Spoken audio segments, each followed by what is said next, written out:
Admiral Thomas M. Dykers retired. We call this chapter the Silent Service, the Trout at the Rainbow's End.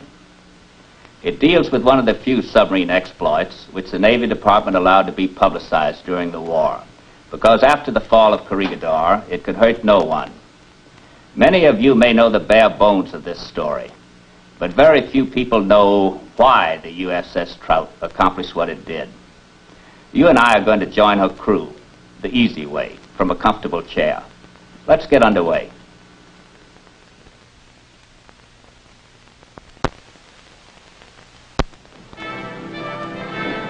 At Pearl Harbor in early January 1942, the USS Trout was making frantic preparations for a special mission. They were loading anti-aircraft ammunition, plenty of it.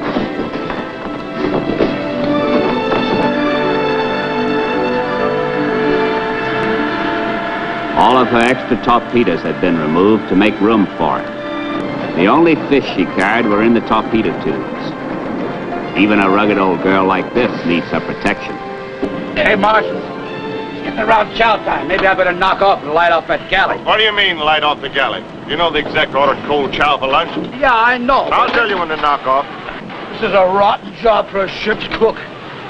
Maybe the pharmacist's mate will put you on the sick list. Hey, how about that, McConnell? Sure, as soon as we finish up here, I'll lift you over, Cookie. Hey, you're a big help. Come on, pass him, Chance. Hey, you got lots of good chow aboard, Cookie? You like porterhouse steak, fried chicken, and roast turkey, you ain't gonna be in trouble. How about pickled pig's feet? Or queso. Oh.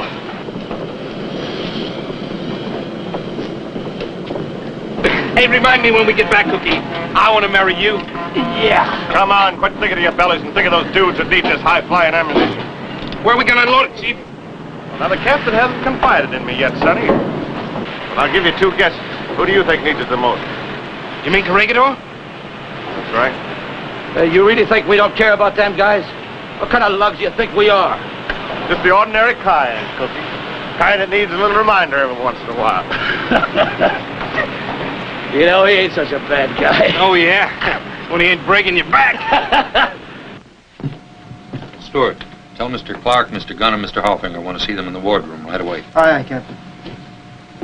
Just put them in the phone locker. Mr. Gunn, Captain saying please come wardroom. Thank you.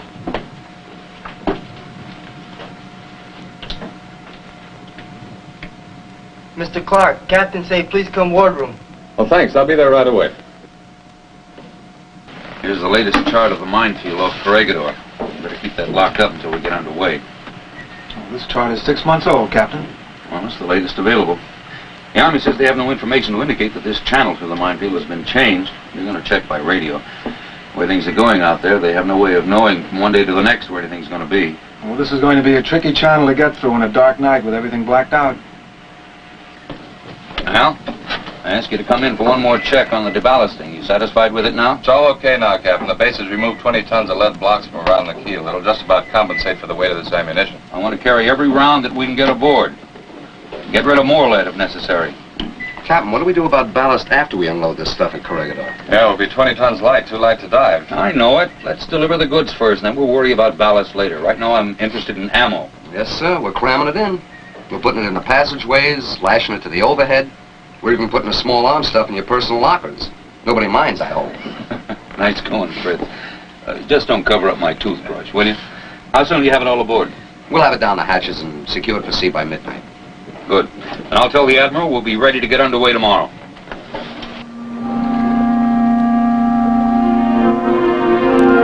On January 12, 1942, the USS Trout departed from Pearl Harbor.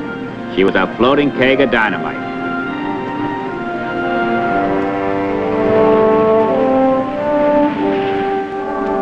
No one worried about what a torpedo would do to her. It was a mine that bothered the crew. The captain was Lieutenant Commander Frank W. Fenno of Westminster, Massachusetts. The executive officer was Lieutenant Albert H. Clark of Norway, Maine. The engineering officer was Lieutenant Frederick A. Gunn of Kansas City, Missouri. Lieutenant Frederick J. Harlfinger of Albany, New York was the gunnery officer, and Maurice L. McConnell of Honolulu was pharmacist's mate. They zigzagged, trusted to luck, and made plans for the big hurdle. Where's the chart? Marsters is bringing it now. Hurry up with the chart. Here's what I want to do. We'll dive right at this point at daybreak and head straight toward the entrance to the minefield during the day. I'll keep our position on these peaks. Then we'll know exactly where we are after dark. Yeah. Dark, I want to surface 1 mile from the entrance to the minefield and run straight in. That way we shouldn't have too much trouble finding the channel. How much light are we going to have? No moon and cloudy. It'll be dark on the inside of a cow. We'll have to make these 2 turns here and here at exactly the right points. If we don't, we'll be in the minefield. Well, Fort Drum will give us a good bearing to turn on here. And the right tangent of Corregidor is pretty sharp for this one. Fritz will take bearings from the bridge. He's been in here before. You'll get the dope if I can see him. You've been taking your vitamin A? Double doses, ever since I got my first look at this chart. My night vision ought to be very sharp. It better be, boy. But that's not what's worrying me. What if the enemies mine this channel?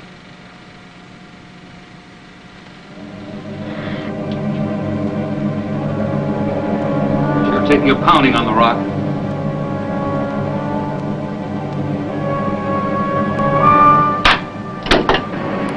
We're 1 mile from the entrance, Captain. I'm going to surface now, Al. Be ready to take her down again in case we have to dive. Aye, sir, ready to surface. Full rise. Full all ballast tanks.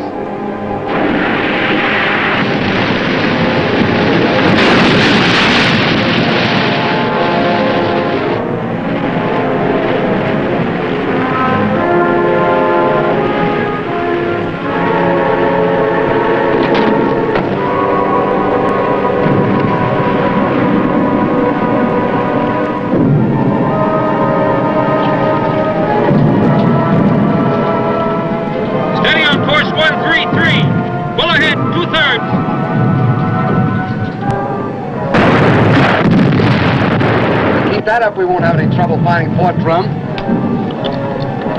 If they don't keep it up, we will have trouble. It's plenty dark.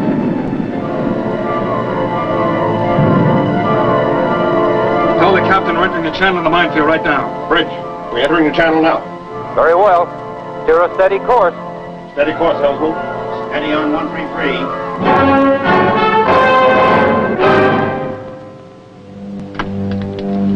I'm nearing the first turn. I need a bearing at Fort Drum. I can't see it, Captain. Give us another flash. One more. Just one more flash. It should bear 507 true. I'm looking there, Pop, but I can't see it.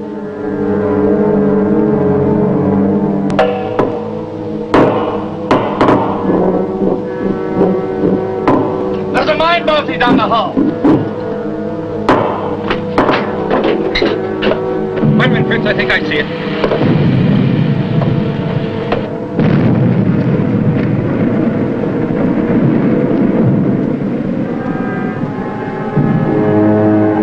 Captain, there's something... There it is. Mark bearing, 055.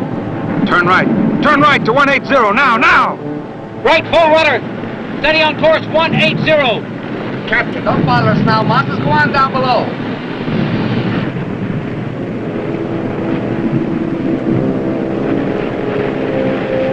If I ever get out of this, I'm going to give everything I own to the poor, and I mean it. That'll be easy for you, Cookie. You ain't got nothing.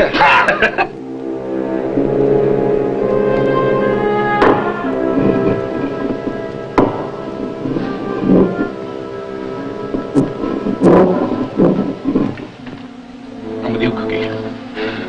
I'm with you.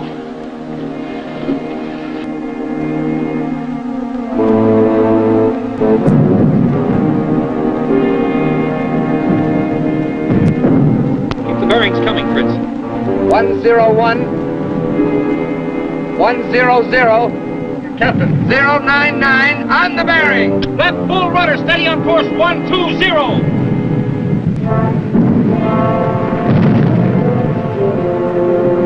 We're through the field now. The dock is 1 mile dead ahead.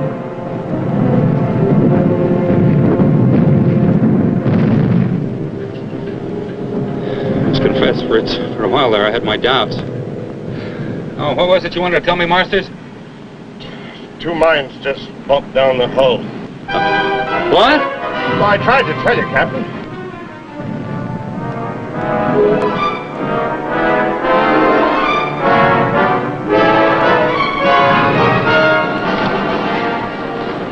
Have to go ashore to see the general. Don't you boys do anything. It'll keep us from diving at daybreak. Make nice meat for those bombers. Aye, aye, sir. Aye, aye, sir.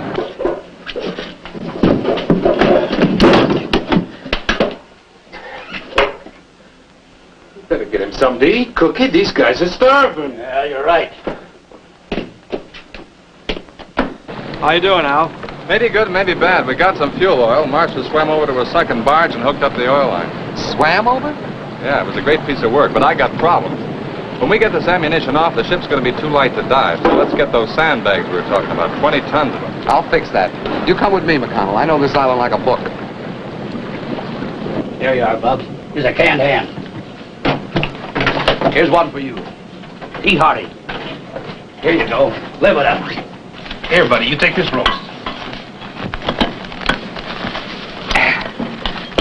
You like porterhouse? Okay. There you are. He's ought to do it. Yes, sir. They're close to the ship. Go back and ask Mr. Gunn for a working party. Yes, sir. Stand where you are. Who are you? I'm Lieutenant Halfinger from that submarine over there. This is our pharmacist mate, McConnell. Don't you know you're liable to get shot wandering around like this? Oh, we have to have some sandbags to ballast our ship, and I figured on taking this pile here. You did, huh? Well, what do you think we use to stay alive around here? These are our only supply. We might give you our food if we had any, but if you touch any of these sandbags, you'll have to fight every man on this rock. It's that bad, huh? It's worse. And if you're still around here when the shelling starts tomorrow, you'll find out. Well, McConnell, guess we have to think of something else. Sorry, Lieutenant. If they can't find some bags, we're going to be in real trouble at daylight. We're whipping this ammo out pretty fast, Mr. Gunn. We'll be ready to start on those sandbags in about a half hour. Nice going, Marston. Mr. Harfinger's ashore looking for him. Oh, he's coming aboard now. You must have found him easy. Did you get him, Fritz? Get him? We almost got shot even asking about it. Every bag they have, they want for protection. What? Well, they got to give them to us. Yeah, well, they're willing to take us and the enemy on to keep them. Well, I don't blame the poor devils, but it sure puts the USS Trout on the end of a long limb. We get ourselves in this spot to bring them some ammo, and this is a spot they leave us in. Say, I've been thinking, you know about those sandbags? Is there anything else that might help? Well, not unless you've got some cement bags or rocks. Oh, we're using both of those for shoring up the fortifications. Seems to me you guys ought to be grateful enough to give us some of that gold bullion they sent you up from Manila. Man, you must be crazy. Hey, gold. Gold, it's perfect. Heavy as lead. But we're being paid to guard it, not give it away. Why, it's millions, a regular treasury. Yeah, but you can't spend it. You can't eat it or shoot it. And we need it to dive tonight.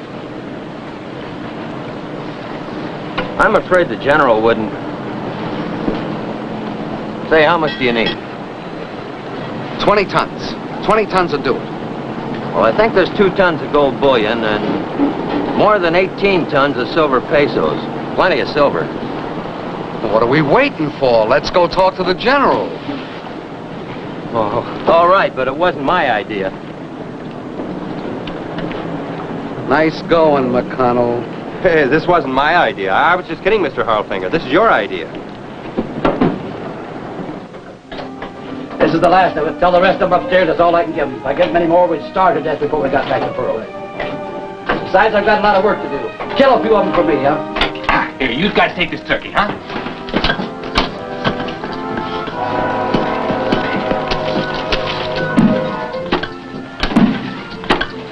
You give it away, Chow. Yeah, Cookie. These guys are starving. How much? Oh, not much. Just a couple dozen turkeys, some steaks, chicken. Here, buddy, you take this chicken. We got plenty. Oh, no! Get him back! Get him back.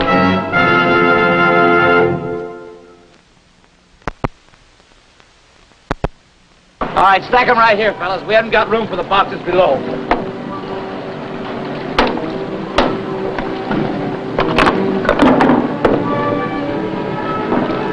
Careful there, Johnny. We may have to eat it before we get back. What'd you say? Nothing. Not a thing. Here comes another house and lot. I could just see myself on River Street with just one of these. Oh, that Marty. Hey, let me see him before you pass him forward. I gotta keep a record of all of this. Money bag coming down. It's heavy.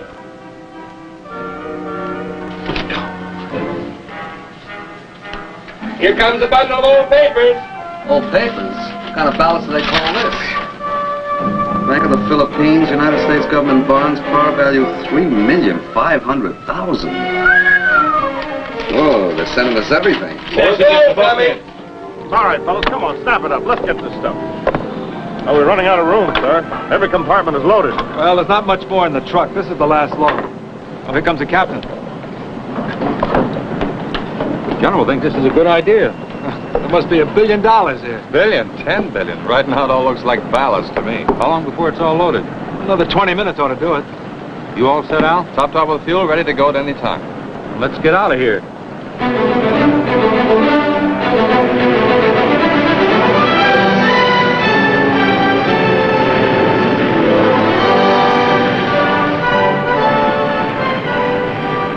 Clear of the minefield again, the Trout headed for the East China Sea, figuring she might as well deliver a few torpedoes where they'd do the most good before heading home. Meanwhile, the high brass was not yet aware of the nature of the Trout's ballast, or they would have had apoplexy.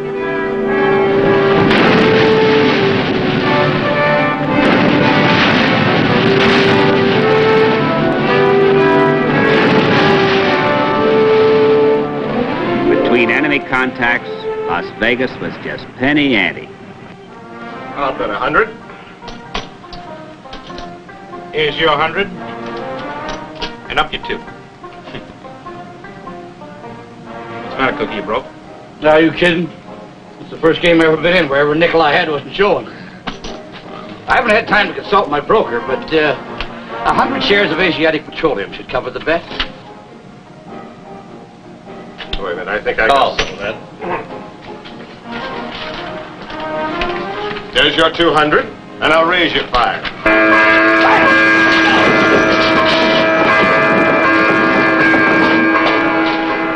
Asiatic Petroleum. It's a 4,000-ton freighter. Torpedo tube set? Tubes ready. Up scope. You should bear 014.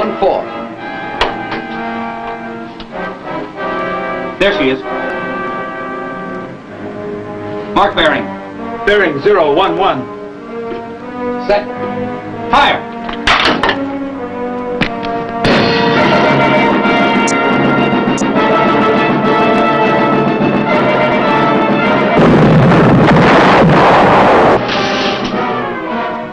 Tell Captain it was a stuck poppet valve. Everything's okay now. Captain, we had a stuck poppet valve. Everything's all right, though. We just floated alone.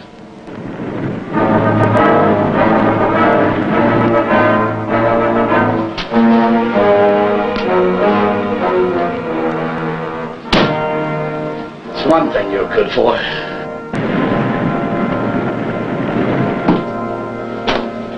Cook, the captain say please come wardroom. Oh, coming.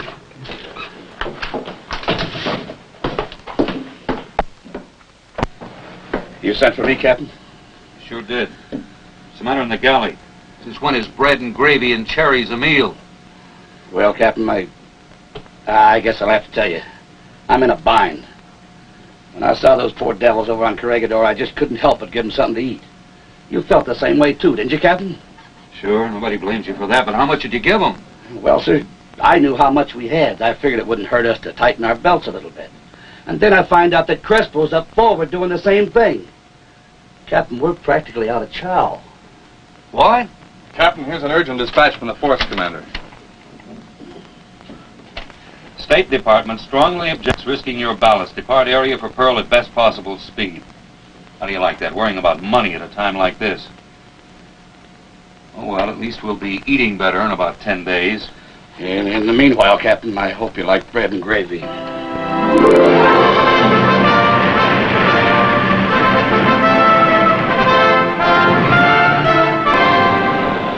Funny how important you get when you come into a little money. Yeah. Usually they send a little PC boat out to guide us, but look at this.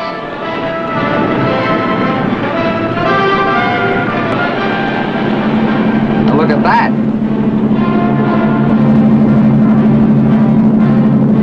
Well, so long as they keep our trigger-happy guys off us, I won't complain. When the Trout arrived at Pearl Harbor, she was met by the usual Navy crowd. When the unloading of the millions was finished, the amount delivered checked exactly with totals called for in radio dispatches from Corregidor.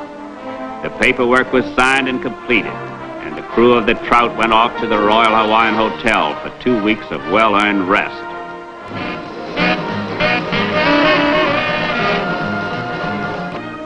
While a relief crew outfitted the ship.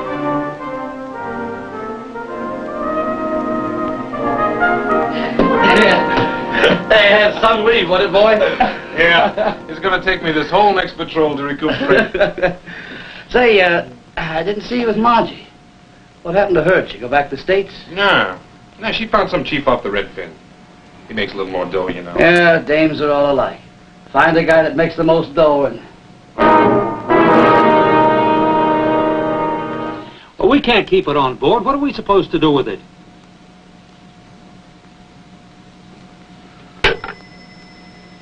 Well, looks like we're stuck with a gold break. Same answer? Yeah. All the stuff they were supposed to have received has been delivered. All the paperwork's closed. Nobody will take it. But the Navy Department failed to agree that the matter was closed. Dispatches flashed back and forth across the ocean between Hawaii and Washington. The case of the golden bar pyramided into a headache of red tape. Nobody seemed to want that golden bar, but somebody had to be stuck with it.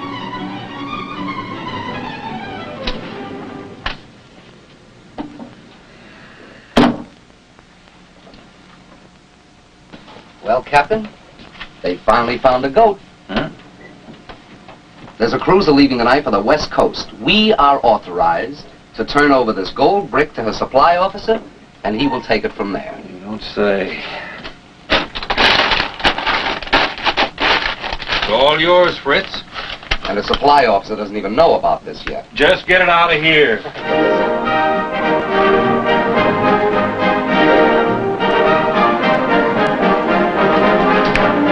Thank you.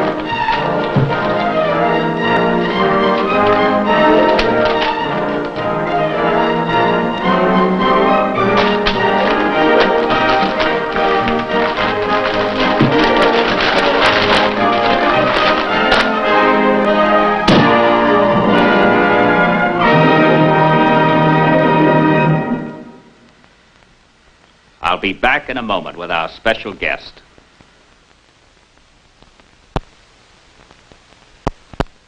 It is my distinct pleasure to introduce to you the commanding officer of the USS Trout on this memorable patrol, Rear Admiral Frank W. Fenno, known since his Naval Academy days as Mike. Hi, Mike, Tommy. how are you? Good to see you. Good to see you. Mike, this experience is certainly one that will be told in your family for generations to come. Well, it wasn't what you might call routine. You're one of the few people alive who have bumped into mines and lived to tell about it. It must have given you quite a scare.